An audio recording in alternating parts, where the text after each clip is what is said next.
Hello and welcome to iBridged Leadership Stories. I'm your host, Jeff Harnois, and I'm very pleased and honored to introduce to you Adam Duguay.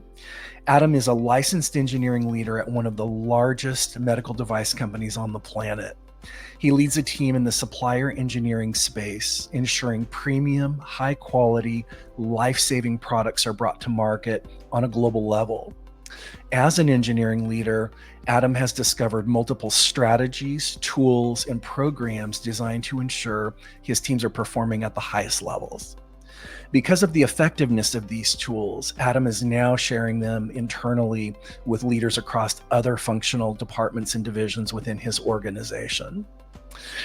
Adam's goal is to make sure that everyone is able to unlock their full potential. And Adam's leadership interests intersect with a strong operational core with a deep focus on the humans involved, stemming from the idea of if your people aren't performing their best, your business isn't either, a tagline which I really enjoy.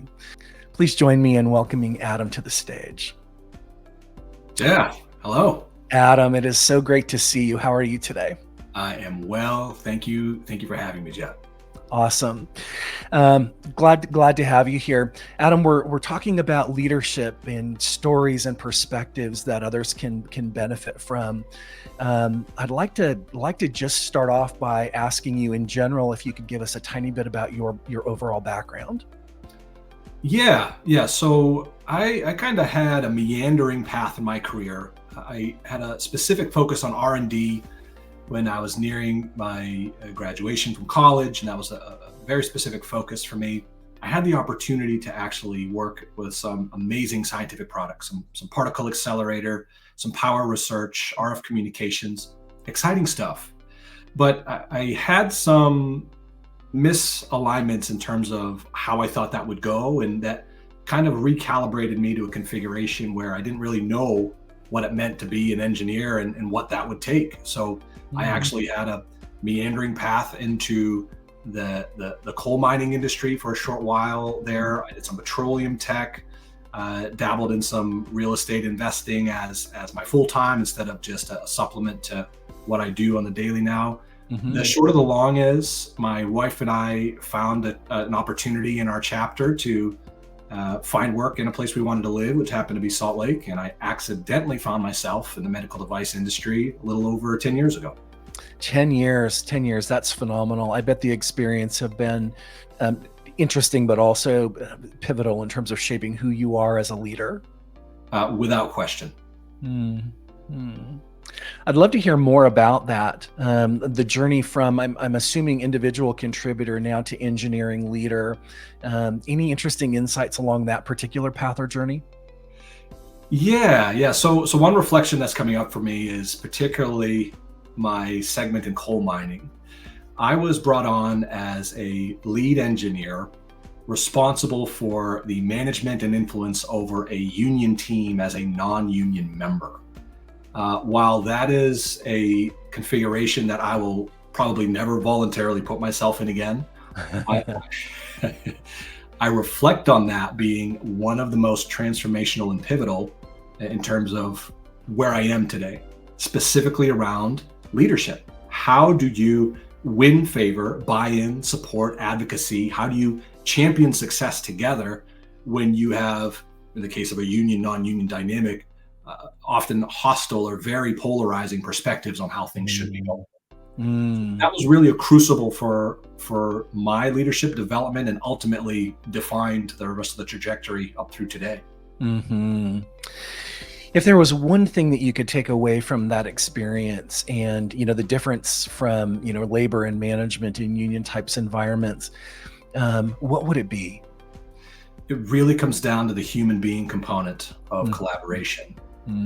Much of the friction, if you will, much of the tension that I faced in that role was around this perceived idea of protection that the union had and their voice, and my perception of results no matter what. Your job is to make this happen. It wasn't until we were able to come to the table and actually see each other eye to eye and actually have conversations about what our mutual goals are, that those walls, if you will, those hurdles and moments of tension they simply dissolved over time. We actually were able to develop some really cool working partnerships. A lot of the BS, if you will, kind of dissolved into the fabric of whatever that was, and we were just a team working together. We no longer saw the identity of the engineers versus whatever that perception was. Mm. I resonated. What I love about that story, because it aligns so well with the work that we do at iBridged, it always comes down to the people. You can have the best vision, you can have the best alignment, you can have the best execution. None of that is possible when people don't come together and work as human beings first and professionals second. Couldn't agree more. Yeah, awesome. Really interesting journey. When you think about your current employment situation, medical device, very, very large global organization, what are some of the things that you recognize sort of environmentally or culturally that have really helped this organization succeed when you think about people and the relationship between people and leadership? Yeah, a couple of things are coming to mind. My personality type is ENTJ through the MBTI lens, by the way. Very extroverted, very focused on the result of the mission. I learned through a chapter of development that had a lot of blind spots and a lot of polarizing qualities to me. Specifically that I would get so focused on what I was trying to accomplish that I would often not work with my peers or even have them at the table for these major, massive initiatives that I was trying to make happen. Entering the global landscape where I was responsible for, and am in many ways responsible for every time zone being synchronized in terms of our identity and how we do things, there's no way to simply be successful there if you're not working with your partners. So that was really transformational and fundamental for me. Frankly, I'm still on that journey. I'm way further along that road than I was, and I'm reaping a lot of the benefit of that, but I'm still invested in making sure that great ideas are great ideas, but is that our idea versus mine? Oh, I love that perspective. Yeah, the ENTJ and the Myers-Briggs type, and I believe your DISC type is DI. The ENTJ and the Myers-Briggs type, I often think of, if I were to put a persona to it, is sort of the General Patton of the world. He was a big picture visionary thinker in terms of what was possible. And often his vision of what was possible exceeded, what was commonly understood to be possible. And that by itself often created a lot of friction. And he probably didn't do a good enough job of getting alignment with the people who needed to be in alignment with that vision. And as a result, he stepped on a lot of toes, but he was super effective in getting that job done against mission. So very, very interesting challenge. And I'm, obviously super happy to hear that you're working on it and that you're making progress against that. That again, aligns super well with the work that we do at iBridged, focusing on what is your current state, what is your desired state, and how do we help you get there? So love to hear that you're doing that work. How have others reacted to this journey, this progress that you're making on that particular front? Yeah. So great question. I'm thinking of this from a couple of angles. One from like my peer group, another from my customer group, stakeholder peripheral supporter group. So there's really inputs from every angle, if you will.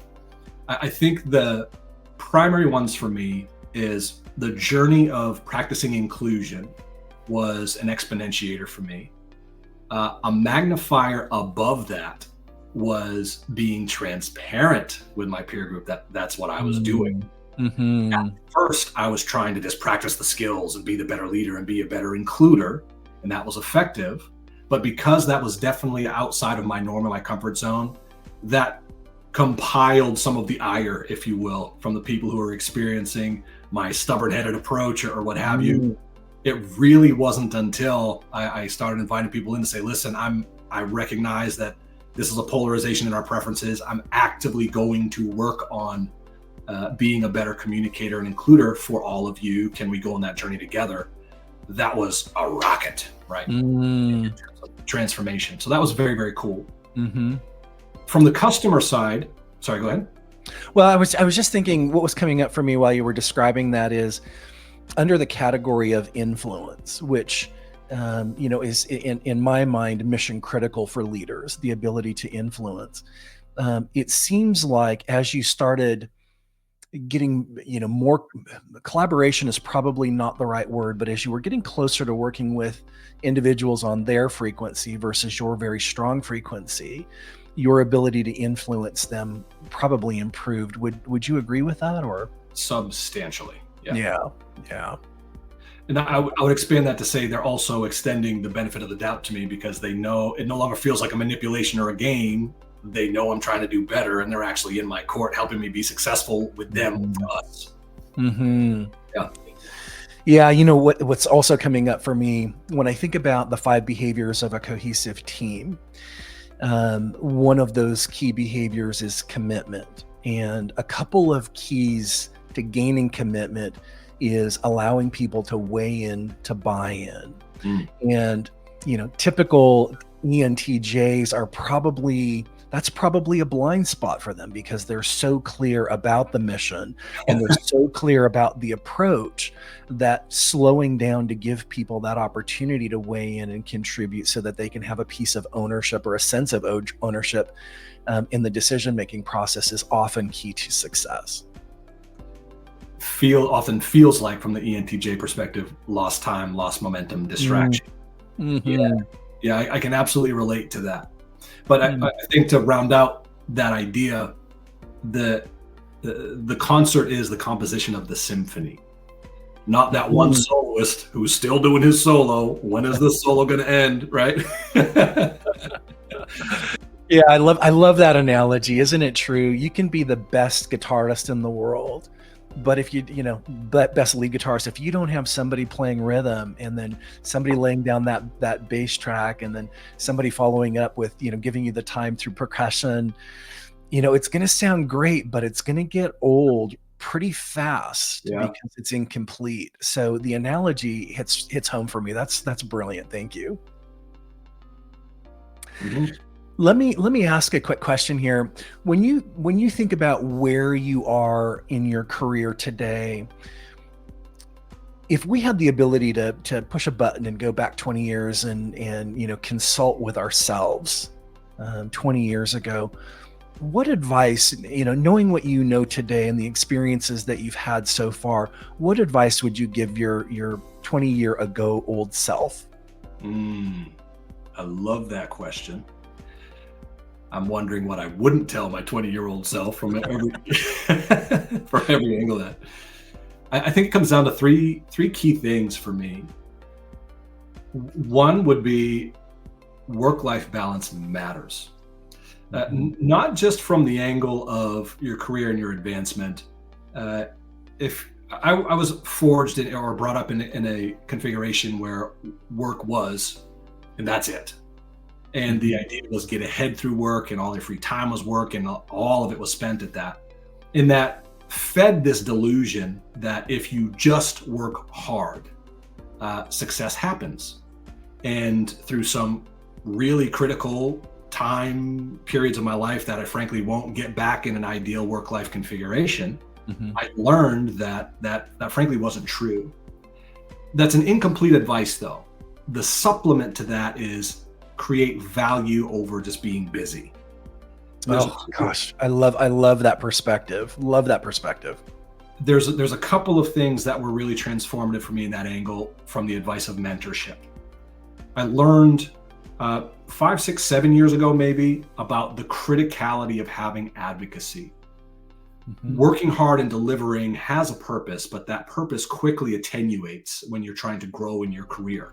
If you keep your head down, your head will stay down and people won't notice you because your head is down. So there was 2 things that I would recommend to myself on this front. One, have an internal advocate, somebody who's a champion for you, an advocate for you, somebody who knows your goals, knows your value, fulfill your end of the bargain, but have that. Equivalently important, I would have a mentor outside of the organization. The outside perspective is invaluable. And the last thing I want to say on this is, it's easy to get distracted by the Kool-Aid's the wrong word, but the mission or vision of getting to the top if your mentorship is entirely within lane of the organization. staying in check with yourself through that external mentorship is what rounds out, in my mind, that criticality. Mm-hmm. Such an interesting perspective. And I'll share with you what was coming up for me while you were talking. There's a myth that exists, and it may be declining now with some of the generational infusion that's going on. Certainly with my generation, there was a myth: if you work hard, you will advance and your career will take care of itself. And the myth of that is it's just simply not true. Sure. To your point, that self-advocacy, it doesn't have to, bleed over into self-promotion or extensive self-promotion. But it's not enough to do great work. You have to make sure that the right people in the organization understand that you're doing that work and what difference it makes.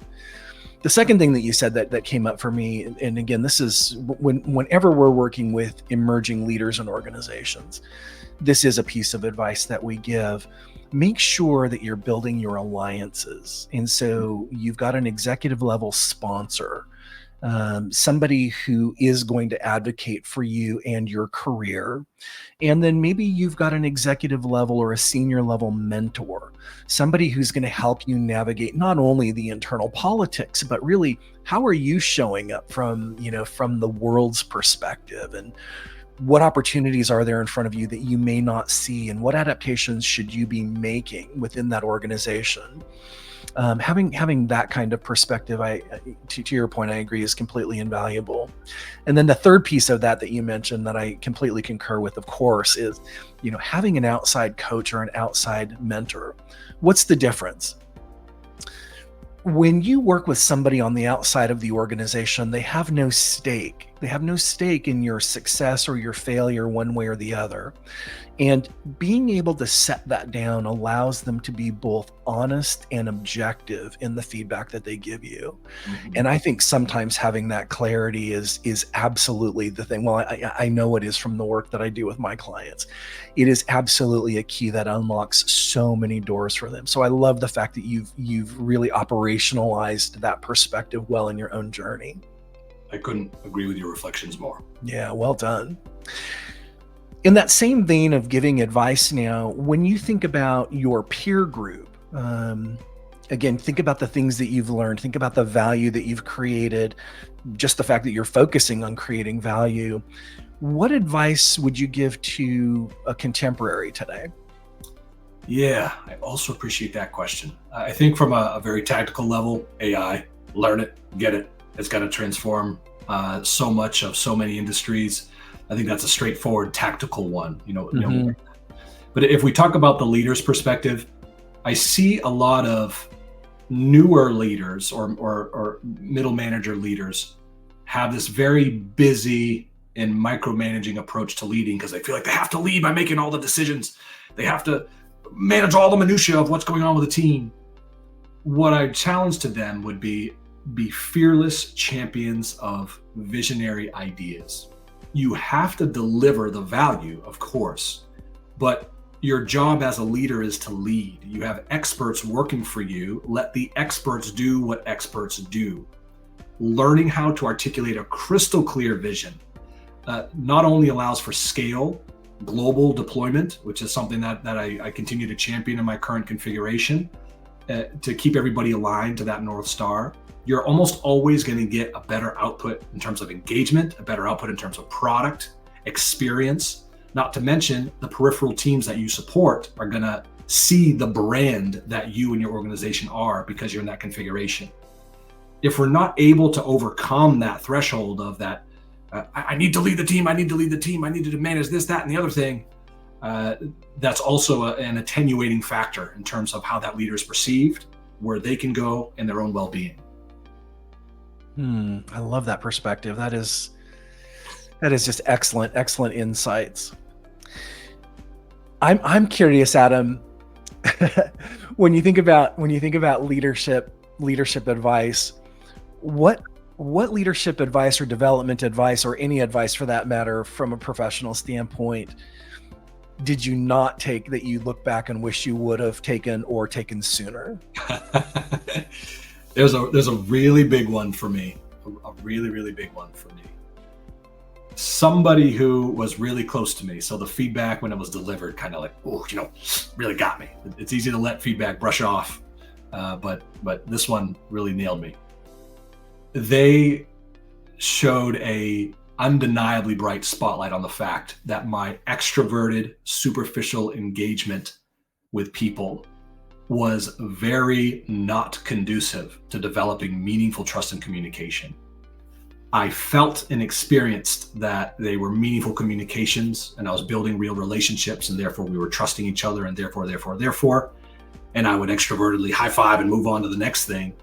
But this was a really big eye opener to how polarizing I was and how significant the lack of advocacy was. The other side of that coin, what do you do with that? Actively practicing awareness over self and awareness over other people's preferences, their interactional preferences, is an exponentiator in terms of building that trust and how to have meaningful conversation, which is ultimately not about me. It's about what is our best working configuration together. And I can and will intentionally go to work on being that for you. If that means that you're more comfortable, more engaged, you trust me more, we can do more impactful work together. So in hindsight, I wish I was aware of that much earlier on in my career. What I hear you describing is something that I often talk about in the work with my clients. I use the analogy, I'm old enough when transistor radios were actually a real mode of communication back in the day. And I remember, this is all pre-digital. And I remember, playing with a radio at night, and you have to tune the frequency. You had to turn the dial to tune the frequency to get the clearest signal. And so I often use that as an analogy to understand, who are we? What signal are we sending? But are we sending it in a way that others can dial in, or vice versa, that we're receiving a signal, and can we fine tune our dial to make sure that we're receiving it well? Thinking about introversion and extroversion, those are often different frequencies that people are operating on. And so when I hear you talking about and describing that situation that you just did, it makes me think of that, that tuning in of the frequencies. And, it always starts with the awareness. What is the frequency that I need to tune into? I didn't even know that it existed. I didn't know there was this radio station playing, and I couldn't hear the music from there. But now you do know that it's there, and you can dial in and you can listen more clearly and carefully.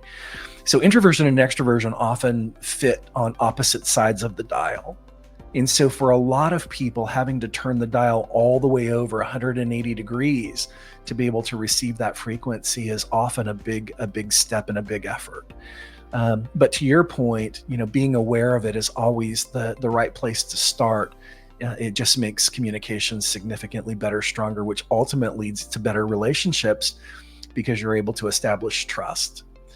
The second thing that you said there that was, speaking about trust, that's sort of on my mind. How we operationalize trust is very different.